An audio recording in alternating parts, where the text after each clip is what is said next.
He was one of the biggest names nationally during the 2018 midterms. But after a flurry of less than positive headlines, Beto O'Rourke is reportedly planning a reintroduction for his 2020 campaign. The Associated Press reports the former Texas congressman has entered an intentional quiet period to build out campaign infrastructure. But that period will end soon. Let's bring in Caitlin Huey-Burns and Sean Sullivan. Caitlin is a CBSN political reporter, and Sean is a CBSN political contributor and national politics reporter for The Washington Post. Welcome to you both. Caitlin, let me start with you. So the AP is reporting that O'Rourke plans to step up his national media appearances.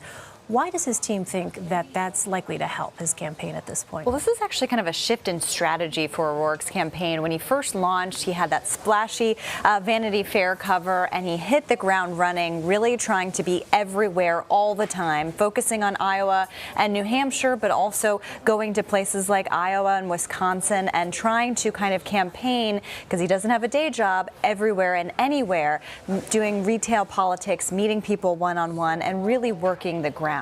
But that hasn't really worked in terms of where he stands in many of these early polls and fundraising. He did raise over $6 million in his first 24 hours of the campaign through grassroots fundraising mostly, but now he's focusing on big dollar donors. He's in New York this week doing a fundraiser, but he's also going to be ramping up his television appearances. He's doing The View, speaking to an audience there. He's also doing an interview with Rachel Maddow, which gets a lot of eyeballs among the Democratic base. And so he's really starting this more nationalized campaign. And I think that's a signal from their perspective that he needs to do something in order to change his standing in this race now that there are, 20-something candidates. Well, and do we know what voters, particularly voters in early states, want? Do they want to see a candidate more on TV, or do they want to see a candidate more on the campaign trail? It's really interesting. In my conversations with voters in places like Iowa and New Hampshire, they do want to meet these candidates and they want them to be road tested. They want to see them personally and kind of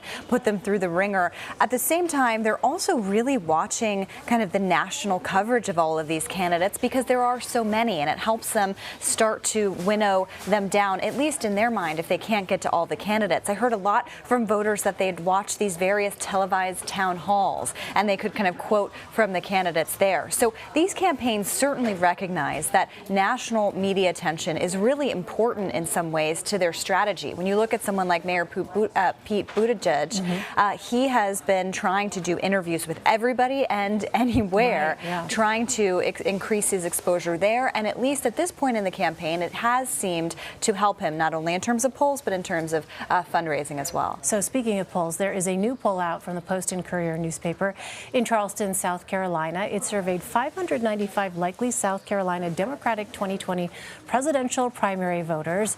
And with the always present caveat when you're in 2019 that, yes, it is very early, O'Rourke, nevertheless, had just 2% support. So, Sean, does he need to get more support in that particular state now? Well, I think he needs to get more support in all of the early states. A lot of these candidates right now are starting to realize that if they are not in sort of the top 3 or 4 in Iowa, New Hampshire, South Carolina, this field could winnow really quickly, and it could winnow them out of the race completely. We have such a big field right now. These candidates are trying to make sense of who their rivals are, who they should be worried about most. These voters are starting to get to know these candidates more. But the rules are much as they've been for a very long time. You've got to do well in these early states. And for these candidates right now who are just not breaking through in these early states, even though we're early on in this primary, it's got to be somewhat concerning for them. So they're all looking for a breakout moment, something that will help them go viral, something that will help them break through. When you have so many candidates, it's really difficult to do that. And the other difficulty is that on a lot of issues, they tend to agree when it comes to healthcare, when it comes to education, when it comes to the environment. There are certainly some important differences between these candidates, but a lot of voters I talk to are, happy with all of them. They say, I like this candidate, I like that candidate. But the question is, how can you as a candidate break through to that voter so that that person votes for you and not somebody else. That's the challenge Beto O'Rourke is encountering right now. A lot of people I talked to on the trail seem to like him, but it's not translating to support in the polls. As Caitlin mentioned, he's not performing well in these early states. And for somebody who entered this race to such a large amount of hype, that's got to be concerning to him, and that's got to be concerning to his campaign. All right. Well, 46% of those polled preferred former Vice President Joe Biden as their candidate. And we've talked about how having a front-runner status could hurt a candidate early on in a presidential race. So, Caitlin, the question is, does that seem to be happening in Joe Biden's case, or are we not seeing that right now? It's interesting because Joe Biden in some ways is kind of liking this position as a front-runner because he's able to just take on Donald Trump one-on-one. He's not really focusing on his opponents in the Democratic primary. He's really keeping his eye on the eventual prize, which would be taking on the incumbent president. What's interesting, though, usually you do see front-runners,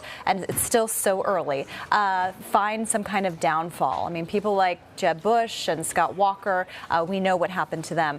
But in that South Carolina poll, we did see Biden's numbers actually increase over the past month, which is pretty interesting. And he is consolidating a good amount of support. The question is whether this is related to his entrance into the race or whether this peters off the more and more these voters get to know these other candidates. So you mentioned earlier Mayor Pete Buttigieg, the South Bend, Indiana mayor, spoke to the Human Rights Campaign Saturday night. He warned Democrats about playing identity politics.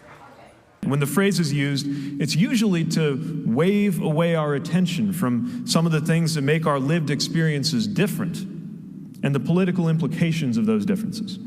I'm not talking about pretending that there are equivalencies between the different patterns of exclusion in this country. I may be a part of the LGBTQ community, but being a gay man doesn't even tell me what it's like to be a trans woman of color in that same community.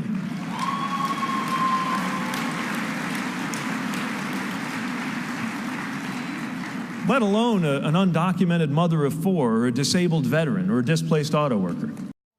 So, Sean, this is really interesting to have this very open discussion about this concept of identity politics. This is something that, you know, in the past has been used as an insult to describe sort of a reduction in the way in which people were viewed as various sort of monolithic groups. But first of all, what was your take on what we heard from Mayor Pete Buttigieg there?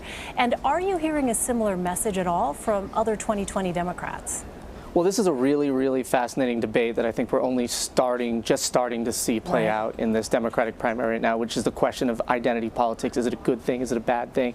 For Pete Buttigieg right now, one of the biggest emerging questions for him and his campaign is, will he be able to appeal to non-white voters, particularly in a field when you have several candidates who are non-white candidates, and you have a party that wants more ethnic diversity, wants more gender diversity. And so with these remarks, what it appears Mayor Buttigieg is saying is, look, just because I or some other candidate shares a specific quality with somebody else doesn't necessarily mean that I'm somebody who can, you know, relate to everything that they've gone through. And so he's trying to cast this sort of unifying message and say that, look, I can relate, and all these candidates are going to have to find ways to relate to voters that, you know, even the voters that are similar to them, that may look similar to them, that may sound similar to them. There's a lot of differences that have to be bridged. So that's a challenge for him. It's also a challenge for a lot of these candidates right now because, again, we do have a really, really historic field. And one thing I'm hearing from voters in the campaign trail is when you look at the polls, you've got Joe Biden at the top of the polls right now. You've got Bernie Sanders sort of in that number 2 position. You've got 2 older white men in a field that is, you know, a historic field in terms of its diversity. And so how voters will respond in the coming months, how they will react to the question of identity politics, and whether they will want to identify with candidates in a specific way is, I think, one of the biggest unresolved questions of this primary. And we're seeing Mayor Buttigieg and we're seeing others try to address that question in their own way. You know, Caitlin, I want to get your take on this, too, because I think Sean's absolutely right. We're just at the very beginning of this kind of conversation. And to hear candidates talk about it in an open way is something I don't think we've really heard in quite this way before. Exactly. Especially after 2016, a lot of Republicans said that Democrats were playing identity politics, and that led to their downfall in that election. But you hear from people like Kamala Harris, who says she and other candidates are embracing this idea of talking about identity politics. In an interview, she said that identity politics is about America's identity. And so you have have to talk about these issues because they reach issues that they're all affecting a lot of different people, from the income inequality to racial inequality, healthcare, access to education, a variety of different issues. The economy, your wages are kind of all tied up in this as well. So you're not seeing many candidates really shy away from it in the wake of 2016. You're actually seeing them talk about this issue more openly. And I think a lot of people paid attention to what Mayor Pete was saying because of his unique position in this field, but also the idea that he was kind of acknowledging that there is a lot that these candidates don't know, but there are so many. This is a very diverse field. Yeah, I think it's going to be so interesting to watch here in the months ahead how conversant these candidates are on this issue of identity politics and how comfortable they actually are talking about it as well. Caitlin Huey-Burns and Sean Sullivan, great discussion. Thank you.